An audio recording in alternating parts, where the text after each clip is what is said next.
Hello everyone, welcome back to my channel. If you're new, my name is Katie and I am a third grade teacher in the state of Florida. This is my 5th year teaching. If you're not new, thank you so much for coming back for another video.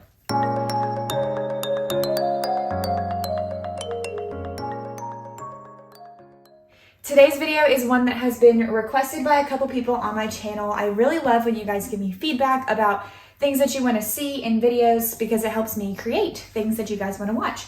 So today I'm doing a little plan with me video. It's not going to be super aesthetic or beautiful or anything, but it's going to give you a glimpse into how I take these lovely books and turn them into lesson plans for the week and kind of how I pace and spread out my week. So I'm going to do the best that I can to show you like what my computer screen looks like, but also have some clips of me actually planning and like showing you stuff. I do want to put a disclaimer out. I am at my house because it's a Saturday and I do not usually plan on Saturdays. I usually do this throughout the week. Like I'll pick a day of the week where I'm like, okay, I don't have any meetings today, so I'm going to plan my language arts for next week. Or okay, I have time during my planning, so I'm going to sit down and take a look at math. So I don't usually do this at home, but since a lot of you guys have been wanting to see like a plan with me video, and this past week was like Halloween week and it was like super busy anyways, I was like, that's fine. I just won't have that on my to-do list for this week and I will take it home and do it at home. So the first thing that I want to share before we jump into it is let's go over the curriculums that I use while I'm pulling up my lesson planning file. So for math, we teach from the Go Math curriculum and I use the Go Math sessions to kind of guide my lesson planning. So say what you will about Go Math, that's what we use because it's required in my district. And then language arts, we use MyView Literacy. We're brand new to this curriculum. I am not brand new to Go Math. I used it last year when I taught 1st grade. That was my 1st year teaching it. Before using Go Math curriculum, I used Investigations Math when I taught in Alabama, and I loved Investigations Math. It was so great. I'm not as big of a fan of Go Math, but I'm like getting more familiar with it, so that makes it a little bit better, and then I at least know like what I like to supplement or add in or change or not do from the curriculum. The MyView Literacy curriculum is brand new to our district, brand new to me, so are all the 3rd grade standards, so that's a fun time. I have taught Wonders previously, so those are the curriculums that I've used. As far as lesson planning templates go, I know I've shared this in a vlog before, but I just use this freebie template that I found on Teachers Pay Teachers. I will link it in the description so you guys can get it if you would like. It is very simple. It's 2 pages that lays out my daily schedule for my classroom in blocks so I can see like the whole schedule of the week. And it's not very frou-frou. I don't know what your district requires you to do or what your school requires you to do, but we don't have to submit lesson plans at my school. Everywhere I was previously, we did. We just submit them weekly, but this year I do not at the school that I'm at. They just kind of trust us to do our plans and execute, right? And so if they come in, they expect us to know what we're teaching and have like a game plan and be doing those plans to help ourselves, but we don't have to submit them, which is really nice. So I use the TEs to teach a lot. And so my lesson plans look sparse because of that, because sometimes it'll say like this session in Go Math, and it just depends on if I've like really poured into it. So if I like took time to go through, read through the whole session, then on my lesson plans I could put do math 4.3. But if I haven't, then sometimes I'll put like outlines of what that session looks like in my plans, so when I'm glancing at it I can be like, oh yeah, I remember this now. So it just kind of depends. So my template is pretty bare. I've also used Planbook to plan lessons before. I used that last year. My school paid for it, so I'm not using that this year because my school doesn't pay for it. I think there's a free version. I don't know. But I liked doing it on Planbook too because you could copy and paste lessons, click buttons to extend them. So if you like digital planning, then that's a good option for you as well. I do this on the computer, digital, and then I print it front and back and just keep it on my desk during the day. So it's there and I can make notes and mark and say, okay, we didn't get to this session, we'll do this tomorrow. This came up, we'll move this, stuff like that. So I'm gonna flip the camera a little bit so you can kind of see closer. You may not be able to see my face, but you can kind of see closer what my planning template looks like. And then we will go through and plan a week. And if I sit here and put my books here. That should give enough room. Okay, so here's kind of what my planning template looks like. It's literally just a Word document. It says Miss Allen's weekly plans. These are my plans from last week. So every week I just click on File, Duplicate, and I rename the file. So this will be the week of November 7th. So I'm gonna, try that again. Week of November 7th. All right, so then I go through and the first thing I'll do is kind of fix, well, I'll pull this down because I never want to edit the old ones on accident. So the first thing I kind of do, I will zoom in so you can see, is fix all of the headings up at the top. So it is no longer week 12, it is now week 13. We are on the week of November 7th. In English Language Arts, we are just doing Unit 2, Week 2, and in Math, we are still on Chapter 4. So all of those things are updated at the top. Now this takes us step by step through my day. It's got my schedule, so I have morning routine, attendance, STEM bins, morning meeting / announcements. Then we have my math block right here. So what I do is I kind of look and see where did I leave off last week. And last week I left off with the distributive property. And I actually didn't teach this lesson on Friday. So I'm going to copy it and I'm going to come paste it right here on Monday. So I've got the distributive property and then review, skip, counting songs. If that's too big, I'll make it like smaller. Where's my text? Because I like for it to only take up one line. Okay, so we'll start off by reviewing skip counting songs, and then if I look into my Go Math curriculum at the distributive property, I know from talking with my fellow teachers that this lesson takes a long time, and there's a lot of like information in it, and it gives it to them all at once. So what I've been told or recommended is to break it down into 2 days. So what we're going to do is review our skip counting songs for 4s and 6s, and I'm also going to introduce the Hall of Fame, where if they sing the song for me, they can sign a poster and be written up on the Hall of Fame for skip counting songs. Then what I'm going to do is I'm going to type in practice distributive property with square tiles and rulers. And so what I'm going to do is students make arrays to match multiplication problems, practice dividing into 2 arrays and writing 2 multiplication problems. So instead of doing just the Go Math session, that's what I'm going to do to practice. I'm going to make that a little smaller so it fits in the box better. And then for day 2 or next Tuesday, I'm going to copy and paste this whole thing over, and I'm going to put in distributive property. We'll review our skip counting songs at the beginning. We'll probably add skip counting by 7s by that day. We'll add that skip counting song. And then I take a look at the session. So I think we're going to jump into the session on that day, and we'll start with our unlock the problem. So I'm going to do unlock the problem. So I'm going to say show 6 times 7 on the board. Students make arrays, kind of the same thing we did the day before. Students make arrays on desk. Talk about ways to split the number 7. Practice dividing arrays.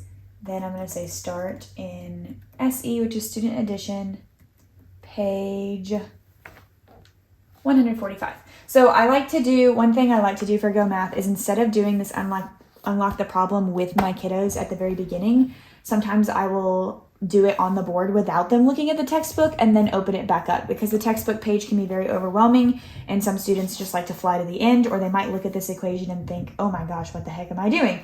So what we'll do here is we'll do it like on our table first and talk about it, and then we'll pick up and we'll start in the chapter. And then we'll do the same thing again for 9 times 6. And then they'll be able to practice kind of writing the numbers in the blank and following along. So we'll probably go through to the end of the lesson, probably to, I would say probably through 147 would be our goal. Will that happen? Maybe, maybe not. I'm not sure. And if it doesn't, that's okay. I will just make a note. All right, so now I'm going to flip over to find out what the next session was. And after that, we have a lesson on multiplying by sevens. Good, and then our mid-chapter check. So we will come over here and change the title. So after 4.4, we'll do that one 2 days. We'll do math 4.5, which is multiply by sevens. So review, cross this out, review, skip, counting song by sevens. That makes sense because we'll be doing multiplying by sevens. And then they have like things that you can do to warm up and some like daily routines, but I don't do all of those. We actually do like math warm-up problems that we have that's like another product. So we go through and we'll do those first and grade our homeworks and stuff like that. And then we jump into the lesson. So if I'm looking at this lesson, finding 4 times 7, what I'll probably do is instead of jumping into the book, I'll probably put 4 times 7 on the board, use whiteboards to solve, and then share out strategies. Because some students like to use the number line, some will use equal groups, some might use the distributive property, they might not use the distributive property. I don't know, so we will just have to see on that one. And then we will start in our student edition on page 149, and we can show the strategies that they used to find the answer, which it looks like they use the distributive property. And we'll probably go through page 150. And now this is where I'm going to, the next thing that we have is the mid-chapter checkpoint. And so I'm actually going to put that at the end right here. Usually I put that on a day by itself, and we do like one day where it's just like a quiz, and then I pull students for intervention during that time. But I'm trying to get this math test in before Thanksgiving break. So I think I'm going to try to combine this. So if we get to the end of this session and we have time, I'm going to have students use privacy walls to do the mid-chapter checkpoint because it's not super long, and my team teachers have said they've already gotten there and their students have had great success with it. So we will do that. So then I'm going to scroll down to the next page, and in my math block right here, I'm going to come and find 4.6, which is the next lesson, and that starts the associative property. So I'm going to type that in right here, 4.6, associative property. And then I kind of take a glance and see, all right, what do they have for the associative property? And what I like to do for the associative property, personally, I found is we'll probably, and I'll need to look something up, we'll review our skip counting songs. So review, skip, counting songs. And then we will do associative property of addition review. So we will do some addition problems. Oh, it looks like the book does that. That's so nice. So I'll use the example that's in the book where they have 2 plus 3 plus 4. What order would you add? Does it change the sum? Just to show them and remind them, like when we're adding, it doesn't matter what order we add them in, because then we're going to relate it to multiplication. So we'll do this on the board. On board, write 3 times 2 times 2. Associative property is the same with multiplication. Which 2 would you multiply first? Does the order change the product? So we'll do that up on the board. And then we will start. See, I don't really like, that is the unlike the problem on this page, but it's talking about using an array and then grouping them with parentheses. So we'll probably talk about the parentheses when we do that one. So I'm going to say we'll probably start on page 156 is where we'll jump back into the lesson, P156, and we'll do example at the top, practice problems. Yeah, practice problems. below. All right, and then Friday is Veterans Day. So I'm gonna have that box empty. And up here, I'll just put Veterans Day holiday. So that box will be empty. In fact, I can just go ahead and delete everything from that Friday box. All right, so that takes us through my math planning. Didn't take too long, I don't think. Let's see, how long did that take? Okay, looking at the camera, it only took like 10 minutes to go through my math plans. Now, I will prepare more, and like the morning before I teach it, I dive into the thing a little bit more, and I've read through these lessons a little bit more in depth, but like that's how I plan out my scope for the week. All right, so as you can see, not too bad. I know it's hard to see like the lesson plan template from where y'all are, but I linked it so you can kind of see what it looks like. So what I will do next is jump into the MyView curriculum. And for the MyView curriculum, I have shared this in vlogs before, but like here's how we teach it. We don't do unit 1, week 1 in 1 week. We do a 7-day rotation. So day 1, 2, 3, 4, and 5, we use to introduce and teach all the material. Day 6 is the day that we use to assess, and then day 7 we do writing because we've had a hard time fitting it all into our reading block during the weeks. And so we kind of isolate the writing and we go with the scope that, like the order that they have, like narrative, informational, opinion, etc. But we don't use as many of the resources because we're just not, it's a lot of new stuff. And so some of us are just doing what we know how to do for teaching writing this year, and maybe next year we'll be able to like take a deeper dive into the writing in this curriculum. We'll see. So what I do first when I start the MyView is I'm going to come down to where my ELA block was, and it says Halloween ELA because last Monday was Halloween. And I'm going to look at where I left off, and I always put like the day number. So when I go and look, I just deleted it. Well, usually when I go and look, I can see that Thursday was day 1. So Friday was day 2 in our like rotation. So when I come up here, I'm going to type in whole group reading, and then I type in day 3. So I can remember that I am on day 3 of the MyView planning and instruction. And the day kind of determines what I put in the box. Okay, so I'm going to flip you back around so you can see the MyView book and all that stuff. All right, so let's get planning for MyView. I'm going to push this back, make sure you can still kind of see it if I put it right there. All right, we are in Unit 2, Week 2. So I'm going to open up my book and find Unit 2, Week 2. It's up at the top. That's Week 3, too far. All right, Unit 2, Week 2. Day 3 is technically going to be on Lesson 3. So by the time we get to Lesson 3, we have already done a lot of good vocabulary practice with our words. So this is when I like to put in the developing vocabulary page, which they have in lesson 2, but I always do it in lesson 3. So I'm going to say review essential question. Then I say review vocabulary, and I type in the page number. So we're going to review it on page 290, where we're talking about, we put in the vocabulary word predator. The author is using that word to describe animals that live by eating off of other animals. This word helps me know which animals are predators and how they behave. An example sentence, lions are predators. Do the same thing with species and immune. So that's a good little vocabulary practice. Then I jump in to the actual day 3. And so we will do our first close read of our text. So on day 2, we do our first read. On day 3, we're on our first close read.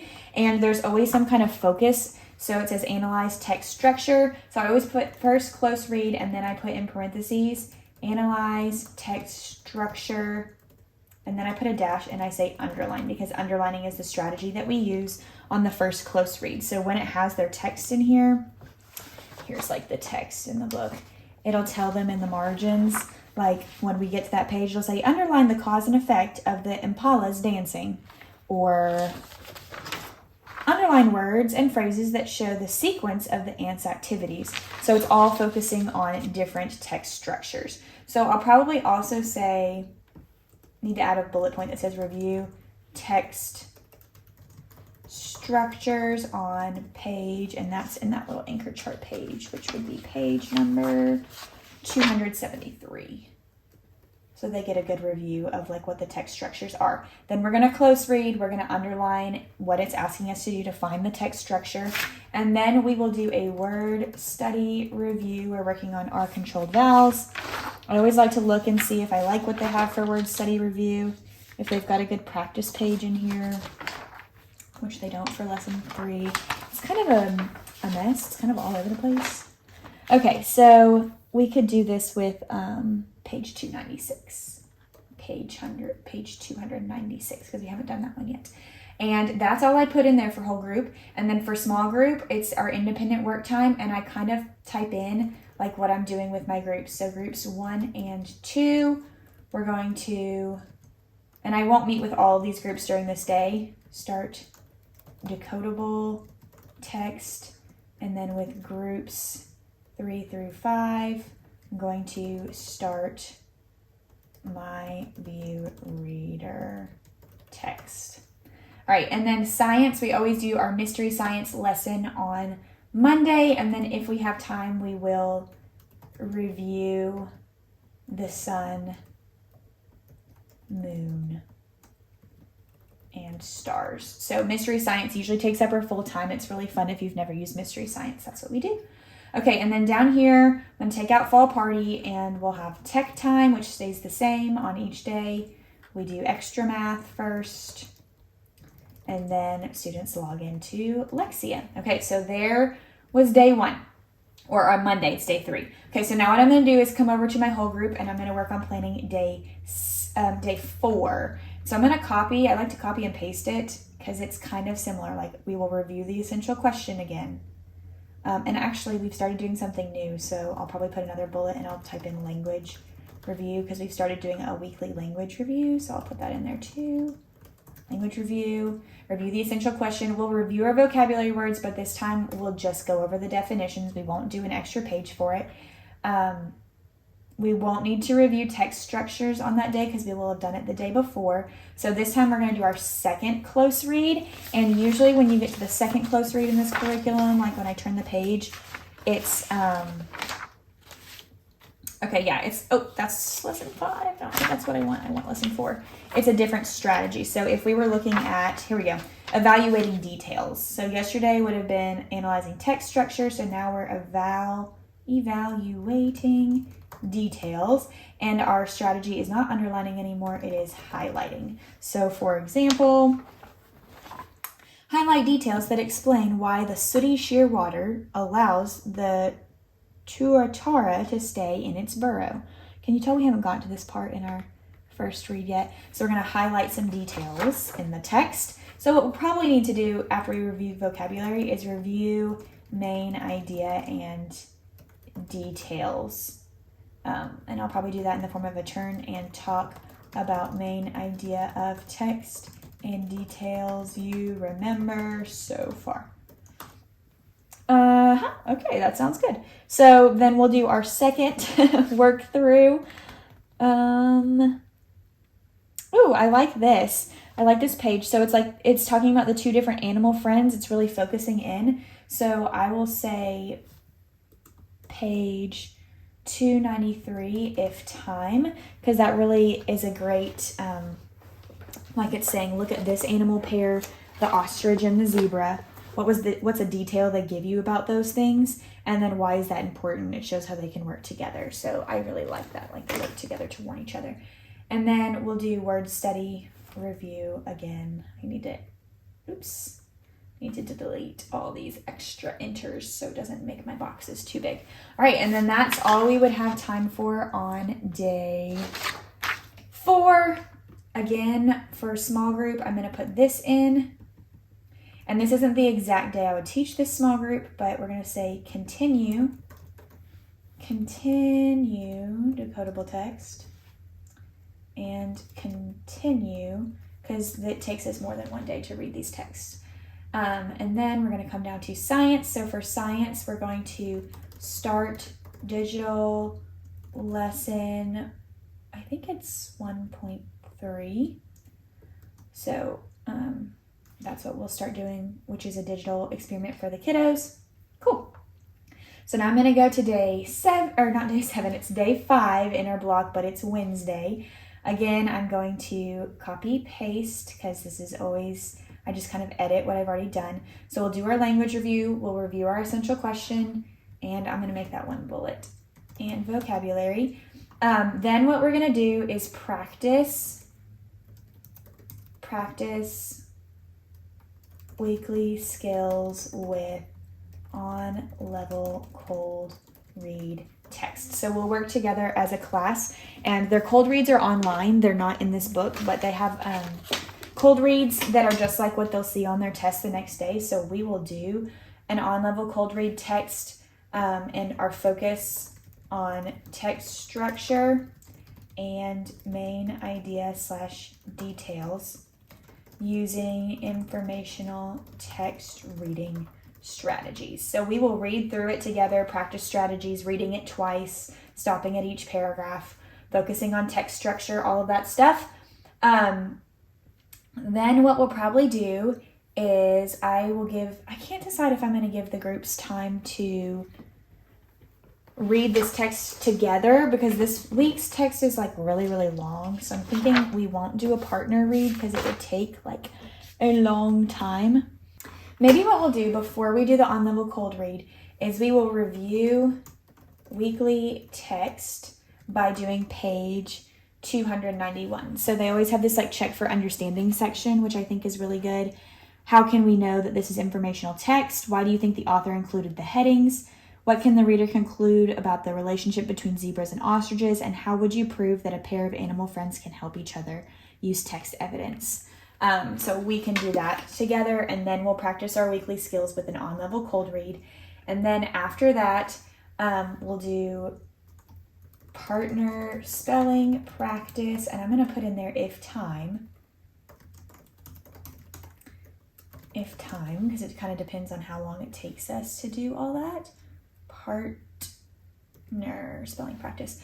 And that would be our word study review for the day. And then at the end, I'm going to type in selection quiz on their own. So this will kind of take us into small group reading. There's always a selection quiz on our weekly text that's just 5 questions for the text they've already read 4 times.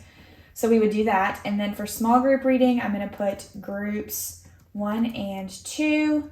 We're going to say main idea / details organizer, maybe cold read questions because it comes with comprehension questions, so we might do that.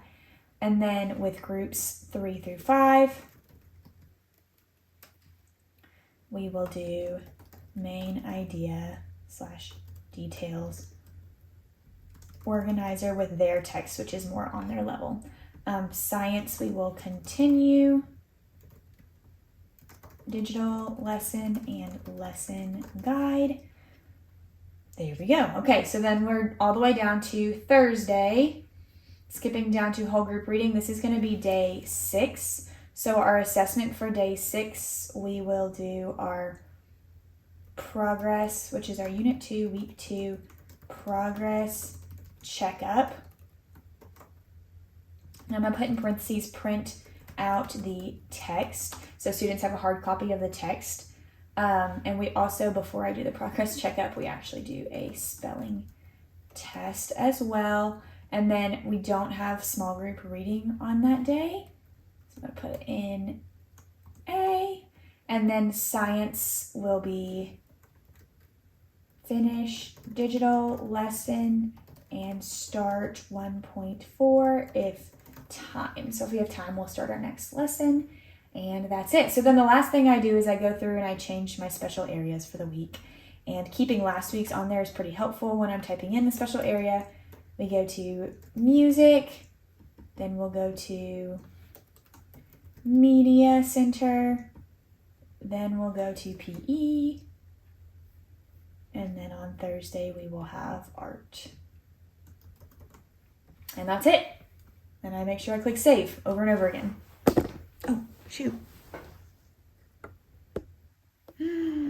All right, I seriously bumped the camera at the end of that shot, so if it was shaky, that's why. That is my lesson planning in a nutshell. It probably took me about 40 minutes or so to do like the whole week to look and plan it out. Obviously, I do a lot more pouring over the curriculum and things, but I just can't sit here and memorize a curriculum while I'm lesson planning. So I do better to like skim through, get the big idea, get it onto paper with my thoughts. And then like the day that I'm teaching it, I sit during my planning, or like in the morning before I teach math, I sit and I look through it and I make sure I know exactly what I'm doing. And then I do the same thing for language arts. This gives me a heads up like, hey, you need to pull a resource for this, or hey, you need to spend some time coming up with examples for this.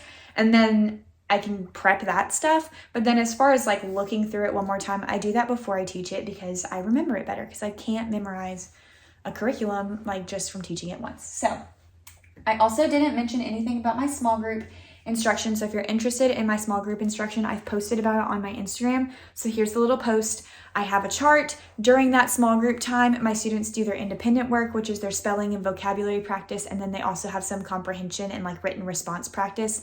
They get all the things and they have to check them off their checklist. So all of them are working on that, and I pull groups to my table. I do not see every group every day because we only do that for about 35 to 40 minutes a day. So I have a schedule for which day I see which group, and when I pull them, that's what I do. So I put it in here like super organized, like I'm going to do this with all these people on Wednesday, and that's not the case. But I know like the first time I meet with my lower two groups, we always do or the first time I meet with all of my groups except for like my gifted group, we do word study practice. And then the second time we do a text, and the third time we do a text with an application. And the texts will be varied by their skill level. Anyways, I just got so distracted because David's outside mowing. So that's the end of my Plan With Me video. It was super boring, but I feel like it was super practical, that really showed you how I go through everything for a week. This was a good week to do it because I only had to do 4 days too, so that was kind of nice. Yay for having a holiday next week. So I hope you enjoyed this. If you found it useful, please comment below and tell me. If there's something that you do that helps you plan, please comment below and tell me.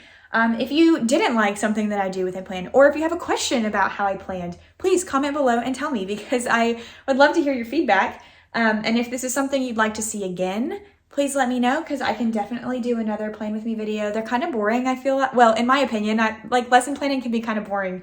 And watching somebody do it, I feel like it could be interesting, because as a teacher, you learn so much from watching other people do what you do, but it's just not the most thrilling. There's no aesthetic shots. I didn't even have like a coffee that I was sipping on while I was working on it. I did get to work on my cool desk.